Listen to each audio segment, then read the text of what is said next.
right, y'all. Got a couple projects here to show you right quick. Couple little modeling tips. So this car, I took one of them Auto World rallies, the number 21 car, and totally disassembled it and stripped it down. Took the roof rack off with the tires, and that left a couple holes in the roof.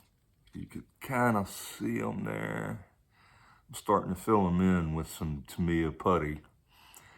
The roof is close, and then there's a little divot on this other side right here. I don't know what that divot was for. It's like an extra gas tank in the back for the rally car, I guess, but they did on the car. You can't hardly see it because of that decal that was on there. So what I did, I stripped all the plastic, windshield, roof rack, bumpers, and then I dropped it in some alcohol on it. Those decals that were on there, they came off pretty quick, and so I basically got a bare body now. I did have to, on the front, there are a bunch of bumps and stuff. I sanded them flat. So I'm just making it like a plain, what I'm modeling it after is a 72 Ford Escort. In 1983, I bought my first Ford, which was one of these, a 72 Ford Escort in England. We didn't have Escorts in 72 in the United States, but they're pretty cool cars, and I see why they turn them into rally cars, because it was a real fun driver, although it had a real small engine. But it was a stick shift, right-hand drive. Me being a left-handed person, that was not a hard adaptation. And I drove that car for maybe a year. It failed its MOT. The Brits got an annual maintenance inspection they do, and it had holes starting in the floorboards. They're real funny about that. So it needed a bunch of welding, and I didn't pay that much for the car. So I just gave it to one of my brother-in-laws that still has it to this day, or at least in 2010, the last time I saw him, he still had that car in his garage, and it's gonna be like a light blue color. So that ought to come out pretty cool. And then my buddy Don, we were at Hobby Lobby yesterday and he picked up some more pit kits. And on one of them, he's been doing a lot of painting and hot rodding these pit kits and stuff. He's been doing a lot of the vans and a couple of the Willys, and he suggested the Willys would look cool as a pickup. And I agreed, so I took the body out of this one. And with this kind of saw, right, a little hobby saw, it's actually a micro back saw. So you get most of your cutting force when you're pulling it backwards. But what I did, I just cut the back off of there, you can see, and then kind of sanded the hinges down, pulled that parachute off, put a little filler in there where your handle would normally be. But I used the back part to make the back side of the cab. And then the windshield should still fit because it only goes back as far as the back of the driver's side and passenger side, rear of the windows. But I was wanting to do like a stake bed, but you can't really go flatbed on this because you still need room for your chassis on the underside. And what I had to do before I cut it was right in here, you'll see a lot of white material. Now that material is, I stuffed some cotton ball in there and pressed it in nice and compressed. And then I put that Gorilla Super Glue on there, and it turns it into like a fiberglass. Because this little standoff for your screw was glued to or molded into the top of the back end of the van. and I had to cut down through there. So before that, I just reinforced that with cotton ball, glued it all in. And then when I sliced this part off through here, I glued back on top of here again with where that cotton ball material was to hold that screw. You can still kind of see the screw hole. I put a little yellowed Tyco clear plastic from a old case that I had opened. I always save that plastic and use it for scrap, or use it for a little chopping it, slice it into pieces and use it as a putty for this, putty knife for these Tamiya putty on here. So I glued that on and sanded it a little bit. Needs still some roughing up, and he's gonna paint that either like a black or a tan, or some kind of canvas tarp looking color, and that ought to look pretty good. We'll see how that goes out. I'm interested to see what it looks like when he's done with it. It looks pretty cool right now. I might have to do another one if I get some more ideas. If I do, I'm going to take that big hood scoop off of there and fill that in and just make it kind of like a farm truck or something. But so that's those. And this, like I said, this pit kit, I'm going to give it to him later today. And he can paint it up, see what it looks like. I'm thinking that's going to be a pretty cool project.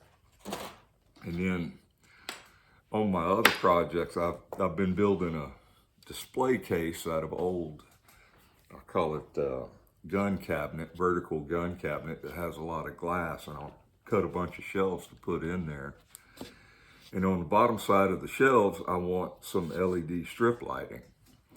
And I don't know if you've messed with this self-adhesive LED strip lighting, but the sticky starts coming off after a while, and it'll start sagging down and falling down. So the best remedy I found is hot glue. Because once you put this in here, you see when you're going around, so here's where my wire termination is. So every 3 or 4 inches, they've got these bare spots on here where you can cut it with scissors, and then and it's bare copper, you can solder to it. You got to be real careful though. So anyway, this is my wire that feeds out to the back of the cabinet where I'll power it up. But I wanted to anchor it really good with that hot glue. And then every so often down the strip, I would put some hot glue across, especially where I turned it, because you don't want to crimp that too hard and break the PCB that all these lights are on. And then, like I said, I just went along and hot glued it down, right? And that stuff will hold really good. And it won't be visible unless you get right up under and look up from the other side. So you can see some more right here where I hot glued it across there. I'm telling you, that stuff is magic. It works great on RC airplanes and projects like this because it's clear. I didn't put any across on top of any of the LEDs, and I did spark this strip up before I stuck it down. But you got, like I said, you got to be careful with your radius because you don't want to go breaking the strip and losing some of your light. But what that is, that's the bottom of this shelf that I made, right? So it's just a piece of scrap MDF from old arcade cabinets I had that I originally was going to put some track on there, use some spare old Lifelike track or whatever. I have a bunch of it. I don't really run it. But instead, I decided, instead of adding all that weight and having to worry about it being uneven, I just used the table saw, put a thinnest blade I had in here, and then just ripped some grooves and wound up getting 6 lanes worth of grooves out of there, so, you know, I get 6 or 7 cars per lane. And on the back, I mounted up some old Tyco railroad, the brass stuff, which is, if anybody runs railroad tracks, you know that the brass is not desirable because it loses conduction after a while. You got to keep cleaning it. It looks a little more realistic than silver track, but it is not as good on electricity. So, but that's going to be towards the back of my display. So I'm putting trains on the back row and then 6 rows of cars. And then the shelf above it, which is about another 8 inches up, will have that LED strip. And then when I turn them on, I'll be able to see all the cars. So that'll be pretty cool. So I should be able to get probably 40 cars per shelf. And I'll put 6 shelves in. I was doing 7, but the top one has a little clearance issue. So I'll probably just hang some twin packs back there, something I won't open, I'll hang up on the back. And that's about it. So you decide to use some of that LED strip lighting, which it's pretty cheap. I think I paid $8 for this at Walmart for 32 feet. Comes with a little remote, little controller. But if you're doing it on something like this, I'm not running one continuous strip. I'm cutting and soldering and running the wires to the back of the cabinet, so you won't be able to see it. So it will take considerable extra effort to do that. But I think it'll be worth it when it's done. That's about it for my projects today. Like I said, I'm just working on these, modifying cars, doing some display shelves so I can get some out of the plastic cases and get them all where I can see them and take them out pretty easy. I'll put a lot of those Auto Worlds back in the cases since those are the ones I'll be running. But yeah, oh, there's a car I hadn't pulled out in a good long while. That's one of those U-turn cars. Has a cool Fiero body on it. Some kind of painted sunroof. Pretty neat though. All right, y'all. That's it for now.